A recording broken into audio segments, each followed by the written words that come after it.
We respectfully acknowledge the Ngāti Whātua Ōrākei people of Tāmaki Makaurau as the traditional custodians of the land in which this video was filmed.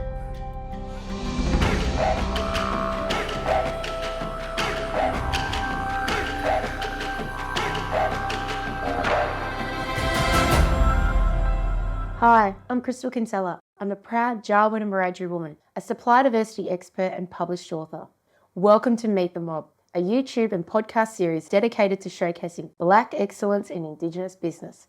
Here I get to interview deadly First Nation businesses from across the country and learn about their why.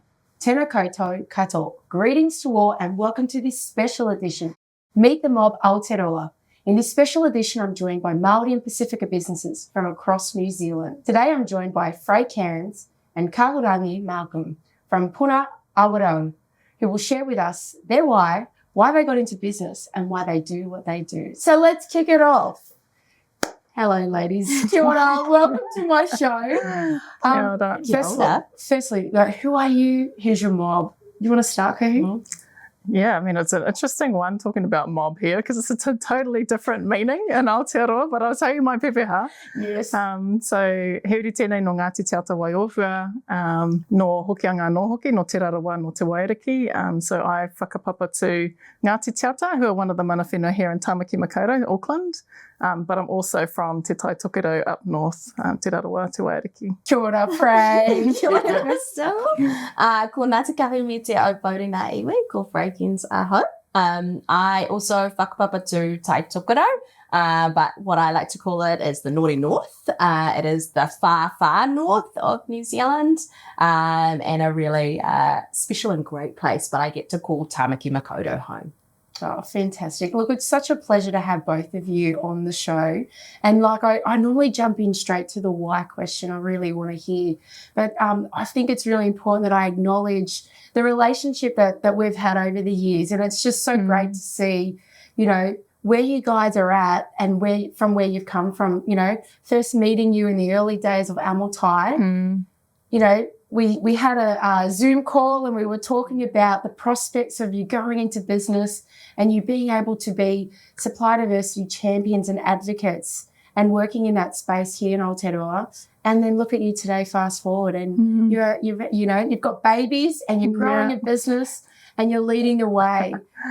So just, talk to me a little bit about some of that journey. We might start with you, Frae. Yeah, I mean, firstly, thank you. Thank you for your generosity in sharing with us. I think Kahu is someone who I think is extremely courageous and will go into anything. And I think a lot of the time she's a give it a go kind of a woman. I was like a career employee. I was a civil servant. I was quite happy getting my paycheck and I thought I was doing my bit.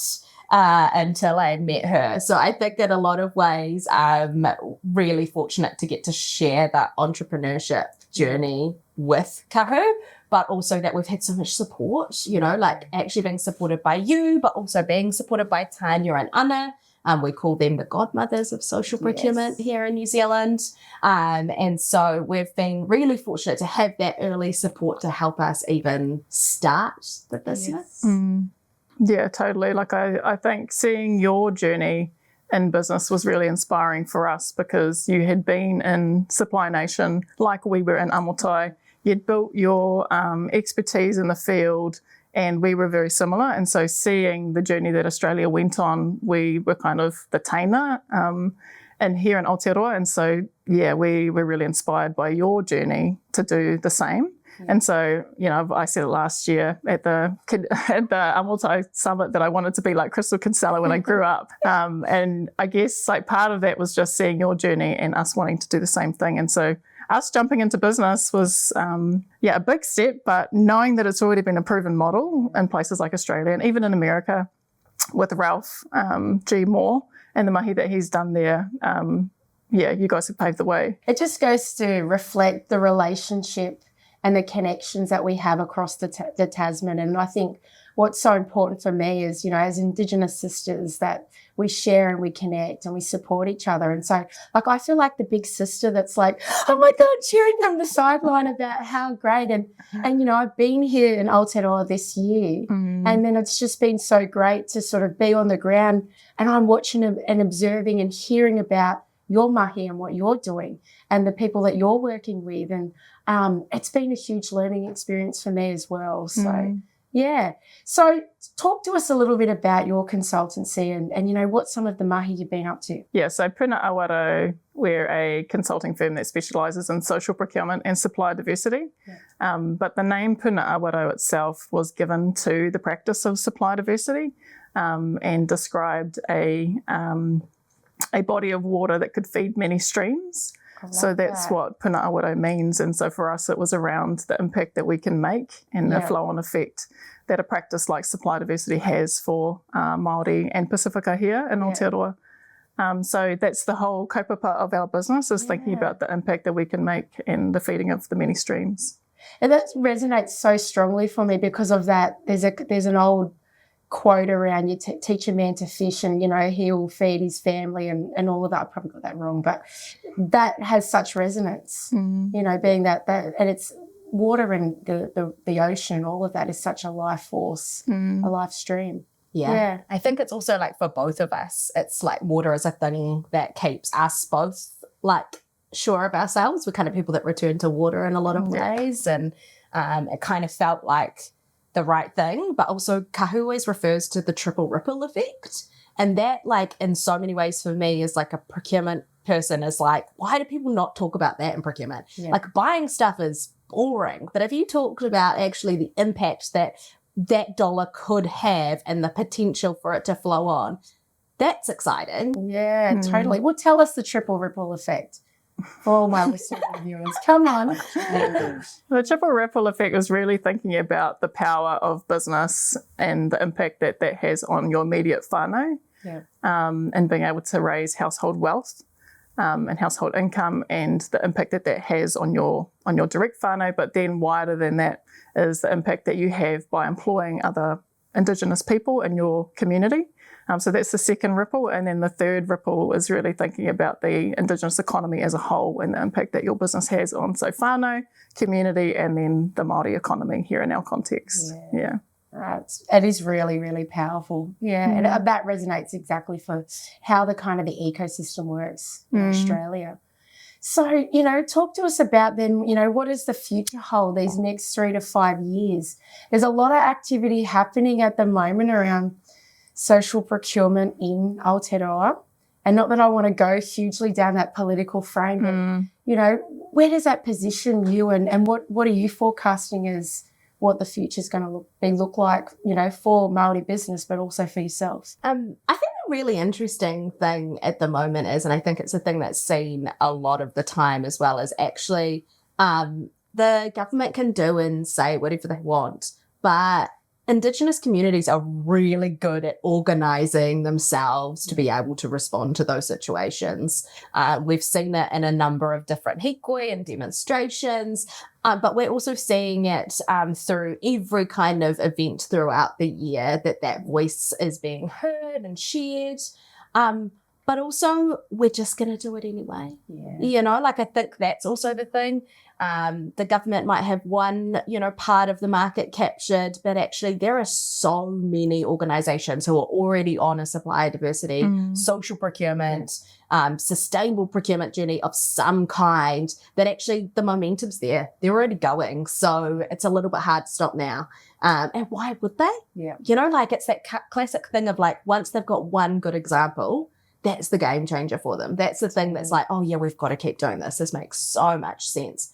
Dollars and cents. No, I completely agree, and I'm glad that that's the framing, because, you know, Māori represent 20% of your population. That's your own ecosystem in itself, right? Yeah. You know, you buy from each other, you keep that circular economy traveling, but you have such a great opportunity if you think about corporates and private enterprise. You know, sometimes we think government's the only answer, but you've only got to look at supply diversity globally and think about places like Canada, but also the UK, where it's being driven off the back of corporates and played a big role, even in the USA. $1 million roundtable, I think we talk about it all the time. Yeah. Like, where's ours? We want that here. Like, we're steering that up.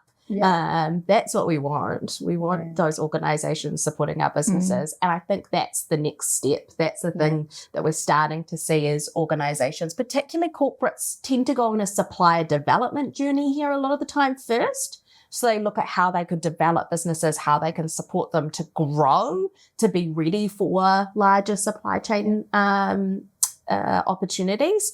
Air New Zealand's a really good example. They've got a supplier development program at the moment, but they've still got plenty of opportunity to be spending with Māori businesses right now. So that, I think, will be something that will come for them at a later time. So how do you infiltrate these people that are sit on that sort of prefaces of there's opportunity to go down that pathway, but they're just not quite getting across the line? What do you think, Kahu? I remember we had a conversation with you really early in the piece around, how do you get customers to come to you and how do you get a client base? And one of the things that you said was that people come to you and you've built a reputation for those that are willing. And so we've been really fortunate to build relationships across, lots of organisations in our time where people are starting to come to us because they're willing. And so I think it's just by doing and action by advocacy by action, that's where we'll start to get those examples and build that momentum and people will come on the journey. So we've been really fortunate that everyone that we've worked with so far has kind of already been moving. And it hasn't taken that much because, they've come with us. But we always talk about data, hearts and minds, being able to give them the data for the evidence base and those that need that stats, piece, but the hearts and minds as well is pulling on the heartstrings and then understanding the impact that they can actually have for Māori and Pasifika communities on the ground. And I think that's the bit that can get people to shift. Yeah, totally. We're already building so much presence, and it's just great to hear you speak about people coming to you because it's that level of influence. You're staying true to who you are and what you believe and the journey you're able to take the clients you're working with. And that travels, right? All that word of mouth stuff spreads further than, you can even try. So, which is so great. So, okay, think into the future. What's the legacy piece for both of you? And it might be the same thing. It might be something different. We might start with you, Frae. I think actually we're probably similar in the sense of thinking about what this means for our own tamariki at the moment, but for our mokopuna, for the next generation, the generation after that. It's the 7 generation thinking. It's thinking about the impacts that we can have. So I feel like the biggest thing we could do is do ourselves out of a job. My hope is that we don't need to exist, that there is no need to talk about supplier diversity and that actually we're taking over. The Māori economy is the New Zealand economy, that to me is the massive game-changing piece. Yeah, I've constantly got new ideas about what we could be doing, all in the same realm. I'm I see something, I'm well, we could do that. We could have a whole procurement arm that does procurement as a service. We could have a tech solution. We could have all these different things. And Frae is often the one that has to pull me back into, okay, well, what's realistic? What can we do now? What's feasible? All of that. But we recently had a conversation about what we would like to achieve in the short term and just in terms of our kaupapa goals. And for us, we both were aligned in that, it would be great if we were in a position where we could give $100,000 each to our marae. If we could spend more time supporting the kohanga reo that our kids go to and the kura kaupapa movement and those types of things. So for us, it's actually not just about, we want to make our consultancy big and bright and do all the things. Actually, at its core, it's about having the time and the money to support the kaupapa that we care about. I was watching the news just this week and there was a young rangatahi that had got into trouble off the board of studies on Kaitaia. I saw that. Did you see He's a that? Amazing entrepreneur. I know. And I was like, this is the entrepreneurial spirit we want to instill in our young ones to say, you know, you've got an idea, you know, here you can translate that into a business and the world's your oyster. And, 100%. you know, that's what we want. We want at those early ages that kids have got that entrepreneurial mindset. That I reached out to him. Oh, really? I love that. Because so he is from Kaitaia, which is an extremely I don't know how to explain it. It's like a community.